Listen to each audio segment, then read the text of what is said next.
Fort പോവാണ്. आपका नाम क्या भाई? दिनेश है भैया. दिनेदर. दिनेश.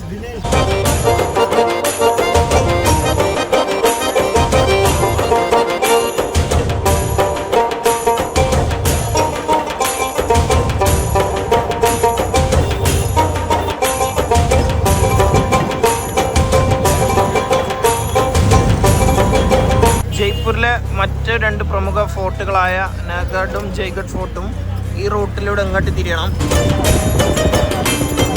1592 മാവാട്ട ലേക്കിൻ്റെ മുകളിലായിട്ട് നിർമ്മിച്ചിട്ടുള്ള ഈ ആംബർ ഫോർട്ട് ഇപ്പോൾ യുനെസ്കോൻ്റെ ഒരു വേൾഡ് ഹെറിറ്റേജ് സൈറ്റും കൂടെയാണ്. ദിവസേന ഏകദേശം 5000-ഓളം പേര് വന്നു പോകുന്നുണ്ടെന്നാണ് കണക്ക്. നല്ല കച്ചവടക്കാരാണ്.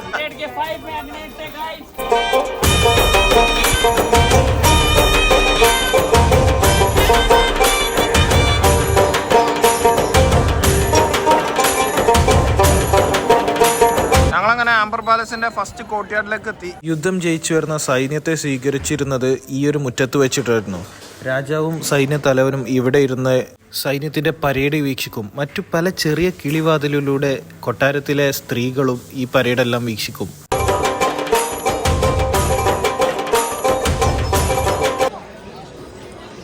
നമ്മൾ ആ കോർട്ട്യാർഡിൽ നിന്ന് ഇങ്ങോട്ട് പുറത്തേക്ക് വന്നപ്പോൾ ഒരു ബാൽക്കണി പോലുള്ള ഒരു സ്ഥലമാണ്. പിന്നിൽ കാണുന്നത് ആംബർ നഗരം. പഴയ വീടുകളും പഴയ അമ്പലങ്ങളും പഴയ ബിൽഡിങ്ങുകളൊക്കെ ഉള്ള ഈ ഒരു നഗരത്തിന്റെ ഏറ്റവും മുകളിലായിട്ട് ജയ്ഗഡ് ഫോർട്ട്. ഇതിനെല്ലാം ഉൾക്കൊള്ളിച്ച് 12 കിലോമീറ്ററോ മറ്റോ ദൂരമുള്ള ഒരു കോട്ടമതിലും ഇതിനു ചുറ്റുമുണ്ട്. ദൂരെ വരെ മതിലുണ്ട്. ആംബർ പാലസുള്ള ടിക്കറ്റ് എടുത്തു. ഇതാണ് തോന്നുന്നുണ്ട് അതിലേക്കുള്ള എൻട്രി. സ്റ്റെപ്പും കാണുന്നുണ്ട്, റാമ്പും കാണുന്നുണ്ട്. ടിക്കറ്റ് എടുത്ത് നമുക്ക് ആദ്യം കിട്ടുന്നത് ഇതാണ് സിംഗപ്പൂൾ അഥവാ ലയൺ ഗേറ്റ്. നേരത്തെ പറഞ്ഞ പോലെ ഈ രണ്ട് പീഠത്തിലിരുന്നിട്ടായിരുന്നു താഴെ നടക്കുന്ന സെറിമണികളൊക്കെ രാജാവും പടത്തലവനും വീക്ഷിച്ചു കൊണ്ടിരുന്നത്. ഇതാണ് ലയൺ ഗേറ്റ് അല്ലേ. ഇതിന്മേലൊക്കെ പെയിന്റിംഗ് ഒക്കെ ഉണ്ട്. ഇതിന്റെ മതിൽമേലൊക്കെ ഈ പെയിന്റിങ്ങിന് പറയുന്ന പേരാണ് എന്താടി? ഫ്രെസ്കോസോ? ഫ്രെസ്കോസ് എന്ന് പറഞ്ഞ പെയിന്റിംഗ് ആണ്. ഭയങ്കര ഇവരുടെ പെയിന്റിംഗ് ഒക്കെ ഒരു ലക്ഷ്യമില്ലാത്ത ഡീറ്റെയിലിംഗ് ആണ് കേട്ടോ. മുകളിലൊക്കെ അപാര ഡീറ്റെയിലിംഗ് ഒക്കെ ഉള്ള പെയിന്റിംഗ് ആണ്. എങ്ങനെ ഇവർ ഉണ്ടാക്കിയെടുത്തിക്കണം അവരപ്പോൾ.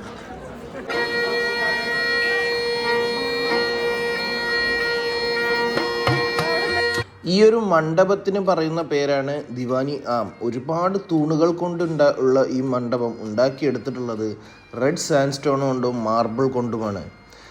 പൊതുപരിപാടികളും രാജാവിൻ്റെ ബർത്ത്ഡേസ് ആഘോഷങ്ങളൊക്കെ നടന്നിരുന്നത് ഈ ഒരു ഏരിയയിലാണ്. ഇതിൻ്റെ മുകൾ ഭാഗത്ത് അതീവ ഭംഗിയോടെ നല്ല കൊത്തുപണികളും അതിൽ തന്നെ ആനയുടെ തല പോലുള്ള ഭാഗങ്ങളും കൊത്തിവെച്ചിട്ടുണ്ട്. ടെക്നോളജിയും മിഷനറിയും ലേസർ കട്ടിംഗ് ഒക്കെ ഉള്ള ഇന്നത്തെ കാലത്ത് ഇത് ചിന്തിക്കാവുന്നതേ ഉള്ളൂ. ഇതൊന്നും ഇല്ലാത്ത അന്നത്തെ കാലത്ത് ആൾക്കാർ ഇത് ചെയ്തു വെച്ചിട്ടുണ്ടെങ്കിൽ അപാര ബുദ്ധി തന്നെയാണ്. ആംബർ ഫോർട്ടിൻ്റെ തുർക്കിഷ് ഹമാം എന്നുള്ള ഒരു ഭാഗത്തേക്കാണ് നമ്മളിപ്പോൾ എത്തിച്ചേർന്നിട്ടുള്ളത്. ഇത് രാജ്ഞിയുടെയും തോഴിമാരുടെയും ഒരു കുളിസ്ഥലമായിട്ടാണ് അറിയപ്പെടുന്നത്. ഇതിൽ ഭയങ്കര നേരമായിട്ടുള്ള വഴികളാണെങ്കിലും ഇതിൻ്റെ മുകളിലൊക്കെ ഭയങ്കര രസമുള്ള കൊത്തുപണികളും ചിത്രപ്പണികളൊക്കെ ചെയ്തു വെച്ചിട്ടുണ്ട്.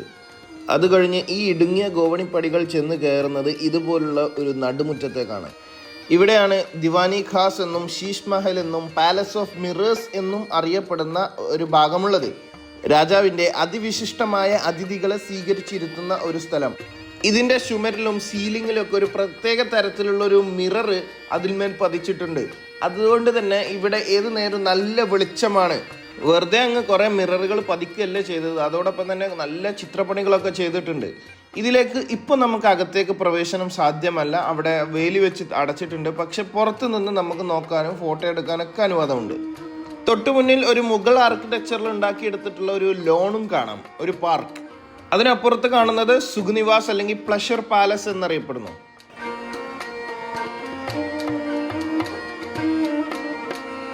നമ്മൾ നേരത്തെ താഴെ കണ്ട ശീഷ് മഹൽ, അതിന്റെ മുന്നിലുള്ള ഗാർഡൻ സുഖ്നിവാസ്.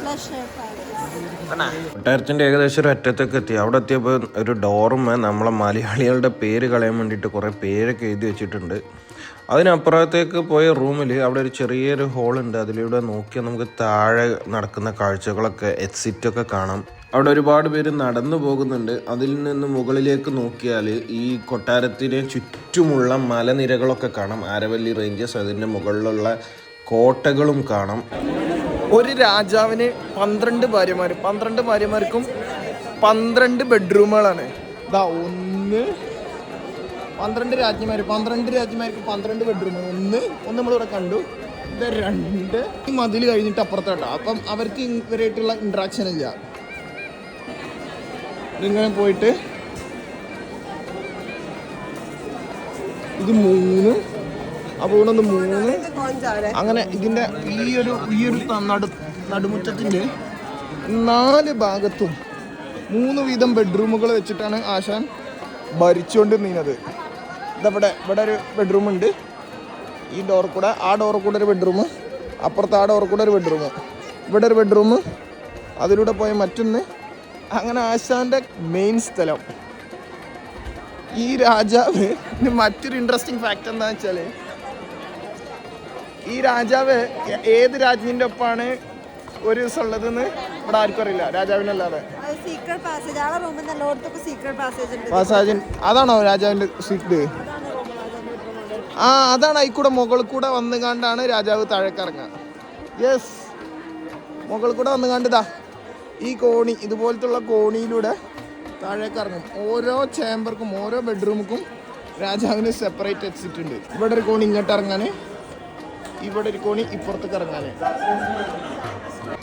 രാജാവ് അതിൻ്റെ മുകളിലൂടെ ഇങ്ങനെ നടന്ന് വന്നുകൊണ്ട് രാജാവിന് ഇങ്ങോട്ട് താഴേക്ക് ഇറങ്ങിയിട്ട് ഒന്നെങ്കിൽ ഈ ബെഡ്റൂമിലുള്ള റാണിനെ എൻ്റെ അടുത്തേക്ക് പോവാം, അതല്ല ഇതിൻ്റെ ഇപ്പുറത്തുള്ള ഇതിലൂടെ വന്നിട്ട് ഇങ്ങനെ നടുത്തളത്തിലേക്ക് പോവാം, അതുമല്ലെങ്കിൽ ഇതിൻ്റെ ഇപ്പുറത്തുള്ള ഈ റാണീൻ്റെ അടുത്തേക്ക് ഇങ്ങോട്ട് വരാം.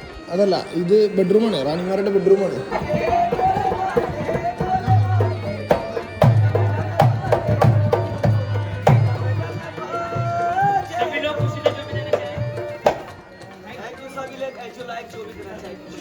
പിന്നെ സമയം ഏകദേശം ഒരു 6:30 ആയപ്പോഴേക്ക് ഞങ്ങൾ ആംബർ ഫോർട്ടിൽ നിന്ന് ഇറങ്ങി. ആംബർ ഫോർട്ടിൽ ഒരു ലൈറ്റ് ആൻഡ് സൗണ്ട് ഷോ ഒക്കെ ഉണ്ട് പുറത്ത്. പക്ഷേ അതിന് നമ്മൾ വെയിറ്റ് ചെയ്യുന്നില്ല, നമുക്ക് നെഹർഗഡ് ഫോർട്ടിലേക്ക് പോകാനുള്ളതാണ് നമ്മുടെ അടുത്ത ഉദ്ദേശം. ആംബർ ഫോർട്ടിന് ലൈറ്റപ്പ് ഒക്കെ ചെയ്ത് വരുന്നതേ ഉള്ളൂ. 8:15 ആകുമ്പോഴേക്കാണ് ഇതിൻ്റെ കംപ്ലീറ്റ് ലൈറ്റിംഗ് ഒക്കെ കഴിയുക. ഞങ്ങൾ ഏതായാലും ഒരു ഓട്ടോ വിളിച്ച് തൊട്ടപ്പുറത്തുള്ള നെഹർഗഡ് ഫോർട്ടിലേക്ക് പോയി. കൂട്ടത്തിൽ ഒരു ഫോർട്ടും കൂടെ ഉണ്ട്, ജയ്ഗഡ് ഫോർട്ട്. അത് നമ്മൾ ഇപ്രാവശ്യം സ്കിപ്പ് ചെയ്യാണ്, പിന്നീട് എപ്പോഴെങ്കിലും വന്ന് കാണാമെന്നാണ് വിചാരിക്കുന്നത്. 350 രൂപയാണ് നമ്മളോട് ഓട്ടോക്കാർ ഇവിടുന്ന് നെഹർഗഡ് ഫോർട്ടിലേക്ക് പറഞ്ഞിട്ടുള്ളത്. നമ്മളത് നെഗോഷിയേറ്റ് ചെയ്ത് 200 രൂപയിൽ എത്തിച്ചു. അങ്ങനെ ഞങ്ങൾ നെഹർഗഡ് ഫോർട്ടിൽ എത്തിയിരിക്കുകയാണ്. അതിൻ്റെ മുൻഭാഗത്തെത്തി. നല്ല ഇരുട്ടാണ്, രാത്രിയായി, ഇരുട്ടായി. ഇവിടെയൊക്കെ എന്നാലും ആൾക്കാരൊക്കെ ഉണ്ട് കേട്ടോ. എന്താണ്, നല്ല തണുപ്പുണ്ട്. ഫോർട്ടിൻ്റെ ഒരു ഭാഗം, ഉൾഭാഗം ഒന്നും ഫുള്ള് കാണാൻ പറ്റില്ല. പക്ഷെ ഇവിടുന്ന് ജയ്പൂരിന് നല്ലൊരു വ്യൂ ഒക്കെ കാണും എന്നുള്ള ഒരു പ്രതീക്ഷയിലാണ് ഞങ്ങൾ വരുന്നത്. അങ്ങനെ നെഹർഗഡ് ഫോർട്ടിലേക്കുള്ള എൻട്രി ടിക്കറ്റ് എടുത്തു. ഇതാണ് എൻട്രി ടിക്കറ്റ്. ഒരാൾക്ക് 52 രൂപ ഉള്ളൂ. കുറവാണ്, ഞങ്ങൾ ഇത്രയും പോയതിൽ ഏറ്റവും കുറവ് ടിക്കറ്റാണ്. ഇതാണ് മെയിൻ ഗേറ്റ്. നമ്മൾ മെയിനായിട്ട് വ്യൂ പോയിൻറ്റും തപ്പിപ്പോകണം. അവിടെയൊക്കെ ആൾക്കാരുണ്ട്. മറ്റു ഫോർട്ടുകളുടെ പോലെയല്ല, ഇവിടെ കുറച്ച് പച്ചപ്പും നല്ല ലൈറ്റിങ്ങും ഒക്കെ കാണുന്നുണ്ട്. ഇതാ വ്യൂ പോയിൻറ്റ്. ഈ ഒരു സാധനത്തിനും വേണ്ടിയിട്ടാണ് നമ്മൾ ഇത്രയും പൈസയും കൊടുത്ത് ടിക്കറ്റ് കൊടുത്ത് ഓട്ടോറിക്ഷയൊക്കെ എടുത്ത് എന്നിട്ട് വന്നത്. ഇനി ഇവിടെ നിന്ന് എന്താ കാണുക നോക്കാം.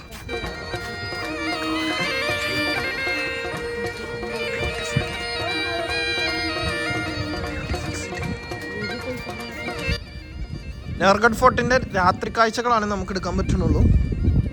രാത്രിയിലും നമ്മൾ കൂടുതലൊന്നും എടുക്കുന്നില്ല, നമുക്ക് എടുക്കാൻ വയ്ക്കുന്നില്ല, അത്രയും തണുപ്പാണ്. എന്താണ്, കയ്യൊക്കെ ആകെ ലൈറ്റ് അപ്പോൾ ഇത് കണ്ടത് കാണുമ്പോൾ വേറെ വൈബുണ്ട്. താഴെ ജയ്പൂർ സിറ്റി, ഇവിടെ ഒരു ബാങ്കിൻ്റെ ATM ഒക്കെ ഉണ്ട് കേട്ടോ, SBI. അതും അവർ ഭയങ്കര മുഗൾ ആർക്കിടെക്ചർ സ്റ്റൈലിൽ ഒക്കെയാണ് അതിൻ്റെ എന്താണ് സ്റ്റിക്കർ വർക്കൊക്കെ ചെയ്തിട്ടുള്ളത്.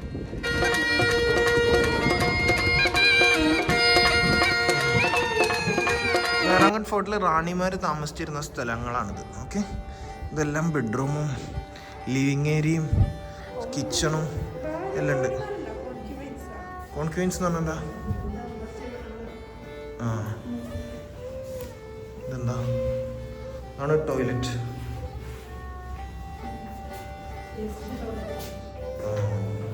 ഇതിപ്പോഴും ആരും യൂസ് ചെയ്യേണ്ടത് തോന്നുന്നുണ്ട്.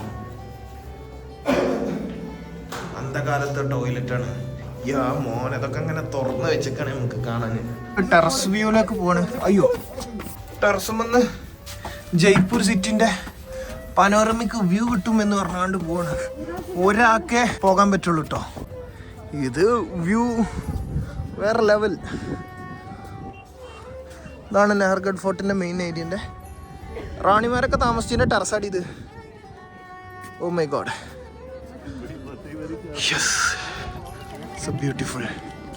Again Jaipur city. നല്ല കോടമഞ്ഞുണ്ടല്ലേ. ഇതൊക്കെ എന്താണ് ലാൻഡ്മാർക്സ് എന്ന് നമുക്ക് പെട്ടെന്നൊന്നും മനസ്സിലാവുന്നില്ല. പക്ഷേ സ്റ്റിൽ ഇവരിതൊക്കെ ഓപ്പൺ ആക്കിയിട്ടിരിക്കണം പബ്ലിക്കിനെ. വളരെ നല്ലൊരു കാര്യം. മാരങ് ജോധ്പൂരാരമാതിരി മാരങ് ഫോർട്ടാരമായി എന്ന മാതിരി അടച്ചു പൂട്ടി വെച്ചിട്ടൊന്നുമില്ല. നല്ല ഫോഗുണ്ട്, നല്ല ഫോഗുണ്ട്.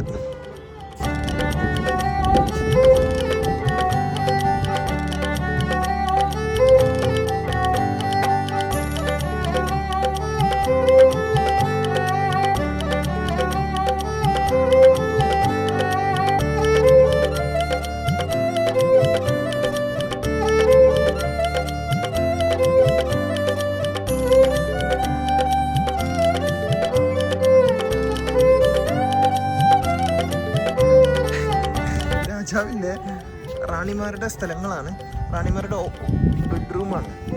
ഓരോന്നും ഓരോ ബെഡ്റൂമാണ്.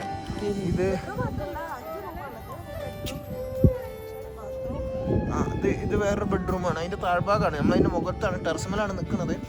എന്താണ് ആ കാണുന്നത്, നീളത്തിൽ കാണുന്നതാണ് വരാന്ത. ഇത് വേറൊരു ബെഡ്റൂം. ഇതിൻ്റെ മുകളിലൊക്കെ കാണുന്നത് രാജാവിൻ്റെ റൂമുകളാണ്. ഓരോ റാണിക്കും സെപ്പറേറ്റ് ഫ്ലാറ്റ് എന്ന് പറഞ്ഞ പോലെ സെപ്പറേറ്റ് ആയിരുന്നു.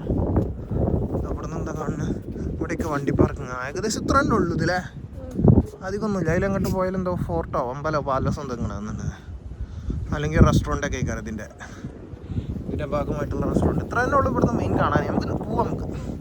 ഓക്കെ, കാരണം ഇനി ഇവിടെ നിന്നാൽ ചിലപ്പോൾ ഞങ്ങളെ ബ്ലഡൊക്കെ ഐസാകും, കയ്യൊക്കെ അതെ, അല്ലെങ്കിൽ ജലദോഷം പിടിച്ചിരിക്കണ്, കയ്യൊക്കെ മടക്കാൻ പറ്റണില്ല, അയാതി ടൈപ്പ്. ബെഡ്റൂമിൻ്റെ മുകൾ ഭാഗത്ത് മാത്രമാണ് നമ്മളിപ്പോൾ തന്നെ കാണിക്കുന്നത്. ഓക്കെ, ഇതിൻ്റെയൊക്കെ താഴത്ത് എന്താണ് റാണിമാരുടെ സ്ഥലങ്ങളാണ്, മുകളിൽ രാജാവിൻ്റെയും.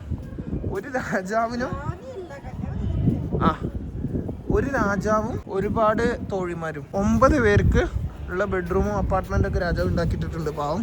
അതിൻ്റെ ഒക്കെ മുകളിൽ രാജാവിന് സ്വന്തമായിട്ട് വേറെ സെറ്റപ്പും ഉണ്ട് രാജാവിന് നിൽക്കാൻ.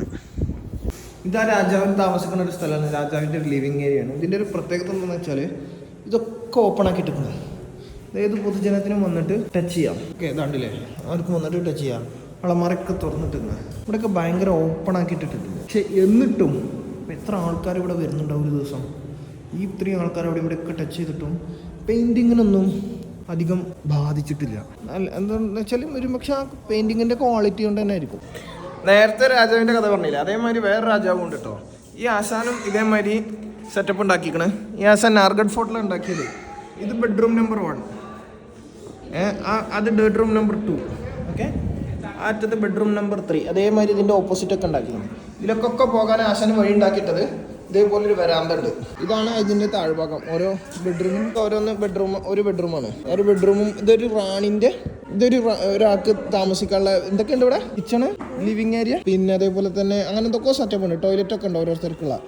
ഇതേപോലെ എത്ര എണ്ണമാണ്, 9 എണ്ണം ഉണ്ട് ഇവിടെ.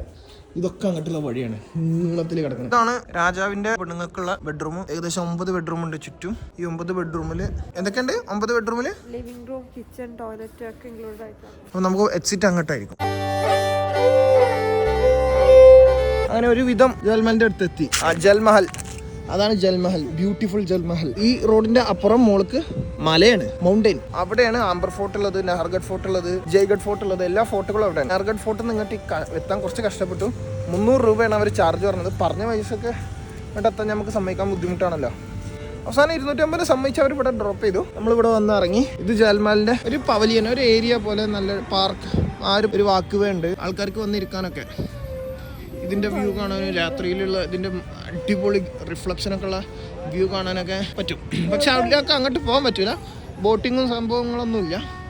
ജസ്റ്റ് കാണാം. അവിടെ പ്രസിഡൻസ് ആണോ? അവിടെ ഒന്നുമില്ല, അടച്ചിട്ടൊക്കെ. അപ്പൊ ഞങ്ങൾ ഇവിടെ അങ്ങനെ ഒന്ന് വന്ന് നിൽക്കുമ്പോൾ ഒരു 3 മലയാളീസിനെ കണ്ടു. അവരെ കണ്ടെന്ന് വെച്ചാൽ ഒരു റെഡ് സ്വിഫ്റ്റ് കാറ് നമ്മൾ റോട്ടിൽ കാൽട്ടൺ 2255 പറഞ്ഞുകൊണ്ട് കണ്ടു. അപ്പൊ അവരുടെ അടുത്ത് പോയി സംസാരിച്ചു, കുറെ കാര്യങ്ങളൊക്കെ സംസാരിച്ചു. ജയ്പൂരിനെ കുറിച്ചും അജ്മീറിനെ കുറിച്ചൊക്കെ സംസാരിച്ചു, രാജസ്ഥാനെ കുറിച്ചൊക്കെ സംസാരിച്ചു. അങ്ങനെ ഇനി ഞങ്ങൾ നേരെ എത്ര ഐഡി 9 10 മണിയോ ഏകദേശം 10 മണിയുടെ അടുത്തായി. ഫുഡ് കഴിച്ചിട്ട് 9 ഫുഡ് കഴിച്ചിട്ട് നേരെ റൂമിൽ പോകണം. ആദ്യം ഇവിടെ ഫുഡ് കഴിക്കാൻ ഇവിടെ ഒരു ഷാലിമാർ റെസ്റ്റോറന്റ് ഉണ്ട് എന്ന് പറഞ്ഞു. അപ്പോൾ ഷാലിമാർ റെസ്റ്റോറന്റിൽ പോകണം ഫുഡ് കഴിക്കാൻ. അതിന്റെ ഇടയിൽ ഞങ്ങളെ ഒരു കുത്ത കടിക്കാൻ വന്നു. നമ്മളതിന് ഓടി എസ്കേപ്പ് ആയി. ഇന്ന് ഡിന്നറിന് പറഞ്ഞത് ചിക്കൻ ചങ്ക്രസി, പിന്നെ 3 ടൈപ്പ് ഓഫ് റൊട്ടി, തന്തൂർ റൊട്ടി, ലച്ച പറാത്ത, നാന്.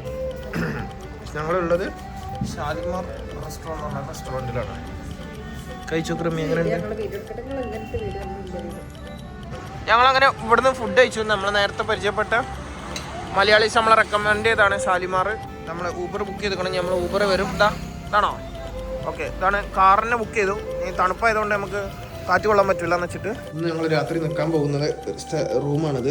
ഇത് ഏരിയ 369 എന്ന് പറഞ്ഞാൽ എയർബിഎൻബിയിൽ നിന്ന് കിട്ടിയൊരു പ്രോപ്പർട്ടിയാണ്. ഇഷ്ടംപോലെ കബോർഡ്, പിന്നെ അവിടെ ഡ്രസ്സിങ് ഏരിയ ഉണ്ട്. വേറെ ആരോ താമസിച്ചിരുന്ന ഒരു സ്ഥലമാണ്. ബാത്റൂമിൻ്റെ ഉള്ളിൽ ഫാനൊക്കെ ഉണ്ടടി. റമിക്ക് ഭയങ്കര ഇഷ്ടമായി. റമി ഭയങ്കര പുലിയിലാണ്, പുള്ളിച്ചാടി കളിക്കുന്നുണ്ട്.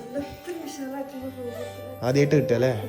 അപ്പൊ ഞങ്ങളിന്ന് രാവിലെ ഹവാമാൻ്റെ അവിടെ പോയി, പിന്നെ ശേഷം സിറ്റി പാലസ് കയറി കണ്ടു, ഒരു ഗൈഡിന്റെ ഒപ്പം കണ്ടു. ശേഷം ഉച്ചക്ക് ഫുഡ് കഴിച്ചു. ജന്തർ മന്ദിരങ്ങൾ പോയില്ല, സ്കിപ്പ് ചെയ്തു.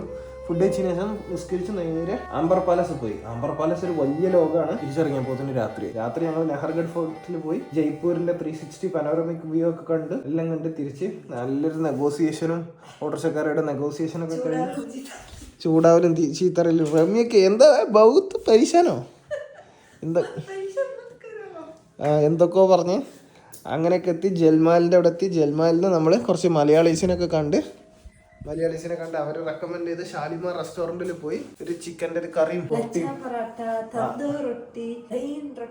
അങ്ങനെ കുറെ ഐറ്റംസ് ഒക്കെ കഴിച്ച് പിന്നെ അവിടെ നിന്ന് ഒരു ഊബർ കൊടുത്ത് നമ്മൾ റൂമിൻ്റെ അവിടെ വന്നിറങ്ങി. തൊപ്പി മിസ്സായി. ഇവിടെ നല്ല വ്യൂ ഒക്കെ ഉണ്ട്. കാറ്റടിച്ച റമിയെ പണിയാവും കേട്ടോ. ഇവിടെ ഒരു വ്യൂ ഇല്ല. ഇവിടെ ഫുള്ള് ബസ് പാർക്ക് ചെയ്ത ഏരിയ. ബസ് സ്റ്റാൻഡാണത്. ടൂറിസ്റ്റ് ബസ്സൊക്കെ നിർത്തിയിട്ട് ലെമൺ ട്രീ പ്രീമിയർ ഭയങ്കര ഇത് കാണുന്നുണ്ട്. ഭയങ്കര സെറ്റപ്പാ. ഇതൊക്കെയാണ് ഇവിടുത്തെ കാഴ്ചകൾ. ഇനി ഞങ്ങള് നിസ്കരിക്കണം, കിടക്കണം. നാളെ അജ്മീർ പോകാനുള്ളതാണ് രാവിലെ. നേരെ 11 മണി.